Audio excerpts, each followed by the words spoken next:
Dave Kerans with Miles Wood, New Jersey Devils, before a game against the Caps. Not your first time playing the Caps, so let me start out with a couple of weird ones. Jersey's got fans. I mean, a lot of them. It's an NHL team. How often do you find a fan? When you're in a bubble, you're here in this room. You go home, you go on the road. How often? And Brodeur statue. If you walk past it, it says, I would look up in the stands and see the same people year after year. I knew who I was playing for, but you just got here. You don't know who you're playing for. I mean, how many fans have you even met? Devils fans? 1, 2, 5, 10? Did you go out on the charity missions like to the hospitals and stuff? Yeah. We do a lot of that, and the fans have been great to me so far. We park out over here, and as soon as we drive out, all the fans are there after games and stuff. And they all ask to take pictures and like that, and more than happy to do it. So it's not just once in a while. You'll see at least a few guys, a few fans all the time. Yeah. There's something they won't tell you, but I'll tell you about Jersey. I wasn't here when it started, but there was no team except, there were 3 teams. There were the Flyers, and there's the Rangers and the Islanders, and all the Devils fans were a different breed. They're like traitors to the team. So a bunch of rejects, retards, cripples, different crew, different feel. But they accept fans from everywhere else. Like, I came from everywhere else. Devils fans seem to be especially open to like having fans from everywhere else, and I think it's a good atmosphere. The team hasn't been in the playoffs, but you're still drawing well, I think. And how much? I mean, can you really hear? Can you hear hecklers? And compare that to college or prep school. You're playing. What comes into your ears in an NHL game as opposed to a lower level game? Anything different? I asked one Russian guy. He said, in here, compared to Russia, everybody's screaming at the same time, or not? The fans are great to us out here, and we play against the Flyers home here, and it's always fun to hear their chants. Rangers. Exactly. And overall, the fans have been great. They've come out and supported us all the time when we're at home here. Yeah. And and there's even a few follow you on the road. Do you notice? Yeah, of course. Yeah, you always do. So. Chris Nilan, Knuckles Nilan, The Last Gladiators. Did you see that film? It's a documentary about the fighters. We'll move on. Did you have, as a hockey fan, a favorite fighter when you were growing up? A lot of us do. From Massachusetts, I watched Lucic a lot. Okay. He's a big, strong, tough kid, and he made an impression. Yeah, he made an impression early on in his career, and it was actually fun to play him this year for the first time because I watched him as a kid. So if you were the god of hockey, would you take fighting out? Most players say no; they would leave it in. I would say no. I keep the fighting. At least a little bit. Okay. Yeah. Nerves. When somebody shows up on a new team at any level, it's a little bit different. You don't know everybody. How long does it take you before you recognize instinctively from the silhouette who the guy is on the ice with you, and you recognize his voice if he's behind you and he's talking to you, like right, left, off the glass, in your feet? 2 days, 10 days, what do you think? 2 weeks for you? It's probably right away. You meet that fast? Yeah, it's really that fast.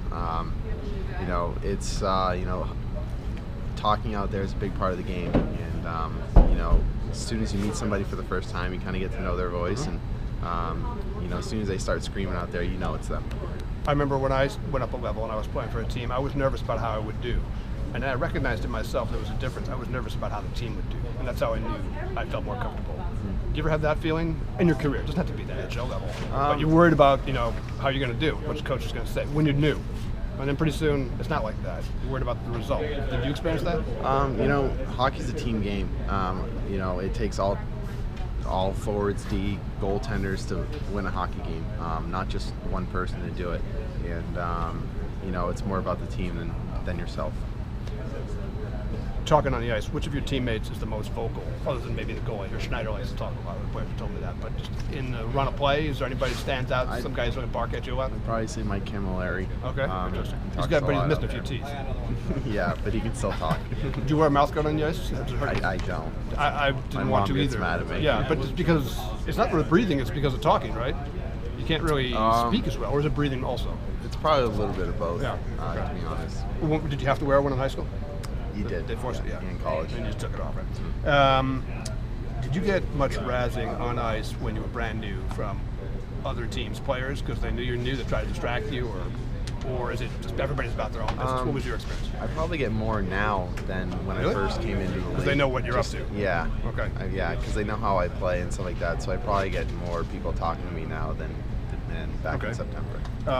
If you're here in this team with these coaches, you get a lot of detailed one-on-one. Miles, we're going to talk to you. I'm going to dissect what you did. I'm going to show this on video. Do you get like an abundance of that, or is it basically you get spoken to as a forward? bunch of forwards, team meetings.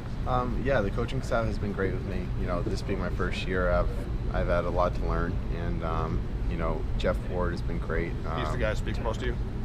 Ryan Clough has been great. So those two probably have been good. Two people that have been helping me out the most. Last question. A friend of mine, a fellow I know, he's 13. He's from Canada. He's playing a lot. He said, ask him, what did they do, say, age 13, outside of formal practice? Skate a lot outside practice? Probably not. But were you lifting weights already at age 13? Were you doing what? Just practice and school?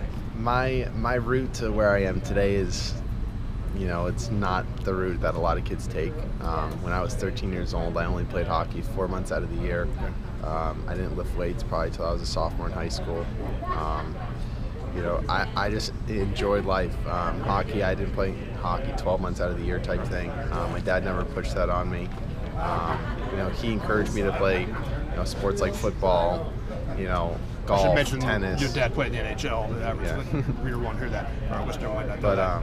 But all right, so it came naturally, and you were doing more than just hockey. It wasn't an obsession like that. Yeah, hockey wasn't 24/7, 365 for me. It was 4 months out of the year. Last one, simple one. Are you a routine guy? Like I talked to one of the young players with the Penguins on behalf of his 13-year-olds. What does he eat before a game and when? Right? And he said he's always the same. It's the same. Right? He's rigid. Are you like free form? And when does it happen? I'm not superstitious at all, because I feel like if you are superstitious and you don't eat like chicken or something on that certain day, then it throws your mindset off. So my superstition is not to have one. Are you like Michael Grabner? You've probably heard the names on the Rangers now. They asked him when he was young. He's still young, but they asked him, "What do you do on a day game?" He said, "Well, I love pastries, desserts, and all that." I said, "But not on a day game." He said, "Yeah, no game day." He was totally undisciplined. You're not like Michael Grabner, right? Probably not as much, but it's always good to have those sweets. All right, be good, man. Thanks. Thank you very much.